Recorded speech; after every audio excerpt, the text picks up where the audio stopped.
This podcast I call Outside the Fences of Camp Perry. We've discussed about the new arrivals at Camp Perry and also Camp Life. But the main reason we had Italian and German POWs in the United States was still a labor shortage. E.C. McCormick issued the following treatment of prisoners of war based on the Geneva Convention. 1. The labor of bodied interns will be utilized according to their rank and aptitude. Non-commissioned officers will only be required to do supervisor work unless they expressly request a remuneration occupation. Number 2, no internee will be employed for which he is physically unfit. 3, except in emergencies, the working day will be no longer than 10 hours, but this limitation does not constitute habitual 10-hour working days. Number 4, interns will not receive wages for work connected with the administration, management, and maintenance of the camp. Such unpaid labor will be termed Class 1 labor hereafter in this memorandum. Internees will utilize for work shall be entitled to wages. Such paid labor hereafter in this memorandum will be termed Class 2 labor. As I mentioned before, there were citizens involved working side by side with POWs. At the Erie Proving Ground, there were 5,000 residents working with 1,000 Italians. At the Columbus Depot, I had indicated that there were 10,000 residents working with over 400 German POWs. This was outside the labor contract arrangements. April 11th, 1945 detailed report indicates that there were 80 contracts under Camp Perry stretching from Toledo to Cleveland, with over 900 German POWs working on farm sites and businesses, which included 96 guards that were assigned to the 80 different sites. If you look at the time the POWs were here, with Italians coming in 1943 and the Germans not coming until June of 1944, they were really here for a short stay, but they did meet the labor demands, especially from 1944 through 1945, and then they were repatriated back to Italy and Germany. In April of 1945, there was a concern locally that soon the POWs would be sent back home. So a letter was sent to the War Power Commission in Washington, D.C., which read, "We strongly urge your office to take the necessary actions with the top Army policymakers to ensure that the promises made and relied upon by so many employers are kept. Unless we have favorable prompt assurance that the Army will deliver the workers promised, we do not feel we can avert a serious food shortage in Ohio and Michigan during the peak food processing season. If we have a prolonged period of mass unemployment, it is true that we might get those food processing needs met by referral of laid-off industrial workers. In the meantime, however, we would undoubtedly have considerable crop loss and food spoilage with the loss of the POWs."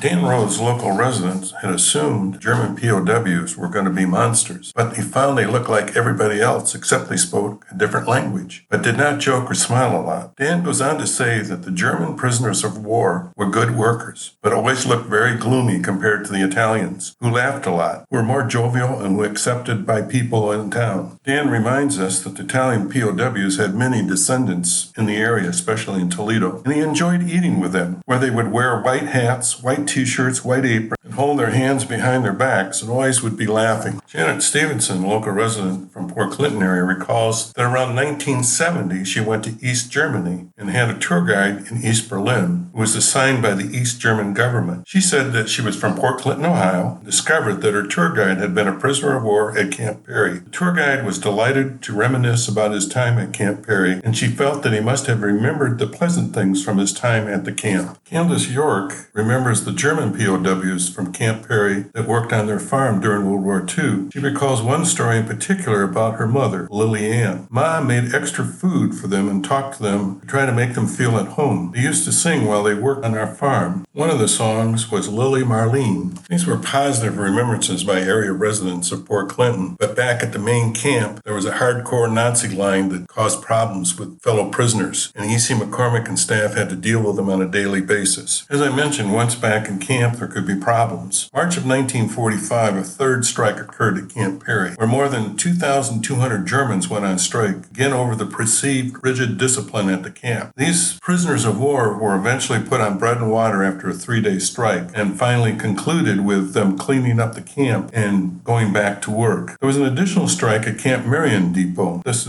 one involved 242 German prisoners of war who went on strike to protest having to work in the rain. Lieutenant Colonel E.C. McCormick's response to the striking prisoners was to declare that they would work in rain or shine, and no work, no food, except bread and water. This move put an end to the strike. Nazi prisoners pushed some of the prisoners to their breaking points, leading to strikes, escapes, and most tragically, some prisoners taking their own lives as the only way out. Escapes were few and far between, but on October 5th, 1945, a POW was found hanging in a tree near Willow Beach, Port Clinton. Camp officials described the individual as mentally unbalanced. Until the day his body was found, this was the only German prisoner of war who had successfully escaped from Camp Peary. In June 1, 1945, Otter County News article recounted the event. 2 prisoners who escaped from a Fostoria plant last week were apprehended in downtown Columbus last Thursday. A discharged soldier recognized the GI boots they were wearing. He also noticed that the POWs were crossing an intersection against a red light. They were apprehended and returned to Camp Peary thanks to the soldier.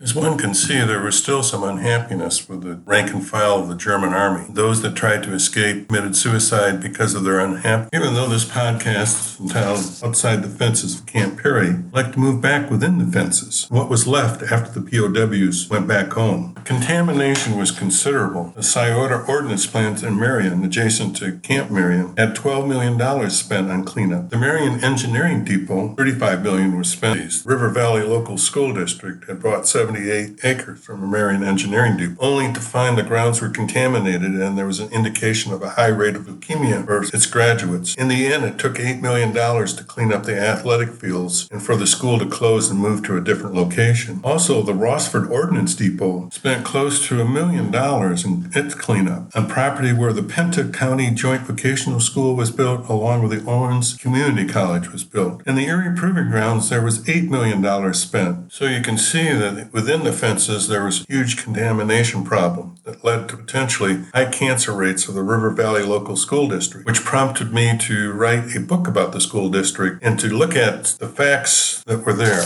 As I summarized in my book, it is clear that the prisoners of war who were housed at Camp Peary and its branch camps helped to satisfy the crucial labor needs of both the private industries and the farmers in Ohio region, were major revenue contributors to the federal government. Yet, despite Camp Peary's beneficial impact on the region's economy, the camp and its surrounding operations also left lasting scars on the health of local residents and the environment that is still being remedied today. Continuing effort is underway to clean up the land at which Camp Peary operated, and in which it oversaw the production and disposal of a great quantity of ordnance that, while integral to helping win the war, was also detrimental to the health of local residents and the environment. It's just one of the many contradictions found in the rich history of Camp Peary. From the first Italian prisoners of war who arrived at the camp, who were known for their affable, easygoing natures, to the successors, the German prisoners of war, who were remembered for their seriousness and sometimes intractability. From the local residents who recall fondly their intermingling with the prisoners of war, working alongside of them, and even their chance reunions later in life, to those who held the prisoners of war in disdain because they felt they were being coddled by the government and were unfairly given brand-name foods while they as American citizens struggled with the day-to-day needs. From the danger sign currently on display, warning the public to keep out to avoid the toxic contamination, to the year-round opening of Camp Peary doors to the public to enjoy recreation and firearms training, Camp Peary, the Erie Proving Ground, and its branch camps remain a study in contradiction.